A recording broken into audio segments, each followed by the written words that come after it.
वास्तुशास्त्र tips 1. हळद केशर यांचा टिळा लावण्यामुळे श्रीमंती येते. 2. रोख रक्कम हातात पडली की ती घरी आणून देवापुढे ठेवावी. कुठल्याही परिस्थितीत त्यातील 1 रुपयाही खर्च करू नये. दुसऱ्या दिवसापासून खर्च करायला सुरुवात करावी. 3. बुधवारी पैसे कोणास उधार देऊ नयेत. दिल्यास ते बुडतात व वसुलीला त्रास होतो.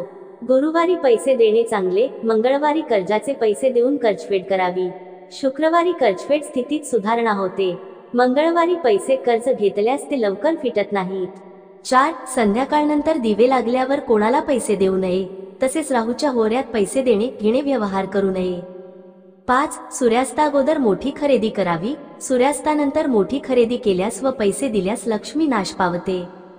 6. दिवा वा समईच्या ज्योतीचे तोंड उत्तरेकडे असल्यास लक्ष्मी प्रसन्न होते. पूर्वेकडे असल्यास सुख प्राप्ती होते. 7. आपल्या कपाळी मधल्या बोटाने गंध लावूनच नंतर देवपूजा करावी, म्हणजे ती पूजा पूर्ण होते. 8. पैशासंबंधी कामासाठी निघताना उजवा पाय घराबाहेर टाकून निघावे. गणेशास एक लाल फूल मंदिरात वाहून समोर आलेल्या अपंग भिकाऱ्यास वा वृद्ध भिकाऱ्यास पैसे देऊन त्याचे मन संतुष्ट करावे, म्हणजे यश मिळते. 9. घरात मनीप्लॅट लावू नये. पैशाची चणचण भासते. 10. श्री स्वामी समर्थ हा जप घरातल्या सर्वांनी किमान 108 वेळा म्हणावा. कोणाही एका व्यक्तीने रोज 1000 जप करावा. धनलाभ होतो. 11. घरातून कामानिमित्त बाहेर पडताना शर्टच्या वरच्या खिशात थोडे तरी पैसे ठेवावेतच. मोकळ्या खिशाने कधीही घराबाहेर पडू नये. पैसा पैशाकडेच जातो हे शाश्वत सत्य आहे. 12. घराच्या व दुकानाच्या दरवाजाला पायांनी स्पर्श करू नये. 13. रोज सकाळी पूजा झाल्यावर घरात शंख न विसरता फुंकावा. घरात वास्तव्यास असलेली अलक्ष्मी लक्ष्मीची मोठी बहीण अवदसा काढता पाय घेईल आणि लक्ष्मी चिरंतर नांदेल. 14. जो मळकट कपडे घालतो, दात स्वच्छ घासत नाही, जास्त जेवतो, कठोर बोलतो आणि सूर्योदय अथवा सूर्यास्तासमयी झोपतो, तो साक्षात विष्णू असला तरी लक्ष्मी त्याला सोडून निघून जाते. 15. जी व्यक्ती दररोज सूर्यनारायणाला किंवा गणपतीला नमस्कार करते तिला आयुष्य, आरोग्य, ऐश्वर्य व तेजाची प्राप्ती होते. 16. रुद्राक्ष धारण करण्यासाठी वय, धर्म, जात, लिंग, देश इत्यादी नाहीत. रुद्राक्षाचे पवित्र्य नेहमी राखायचे असते.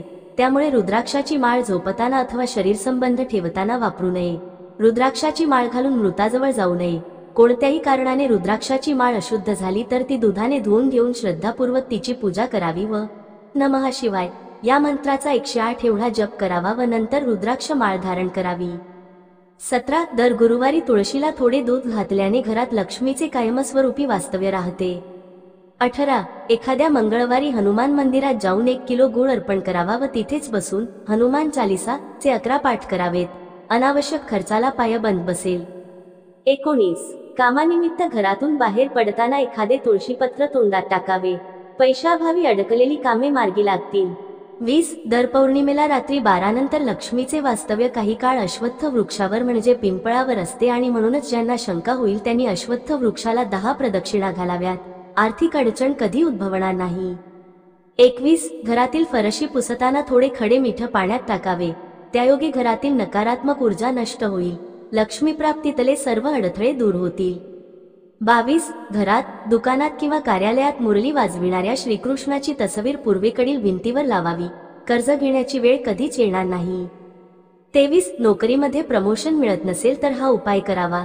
सर्वात प्रथम उजव्या हातावर काळ्या रंगाचा दोरा बांधलेला असेल तर सर्वात प्रथम तो काढून टाकावा आणि त्याऐवजी पंचरंगी धागा बांधावा. दररोज सकाळी कबुतरांना ज्वारी टाकावी. प्रगती 100% होतेच होते. 24. ज्या वेळी आपण समुद्रकिनारी फिरायला जाता त्यावेळी जलदेवतेला प्रार्थना करून 1 श्रीफळ, नारळ, कुंकू अर्पण करून विसर्जित करा. 25. रोज रात्री पूजा केल्यानंतर किंवा लक्ष्मीपूजन केल्यानंतर घरामध्ये, व्यावसायिक ठिकाणी शंख वाजवावा. कटकट निघून जाते. श्री स्वामी समर्थ.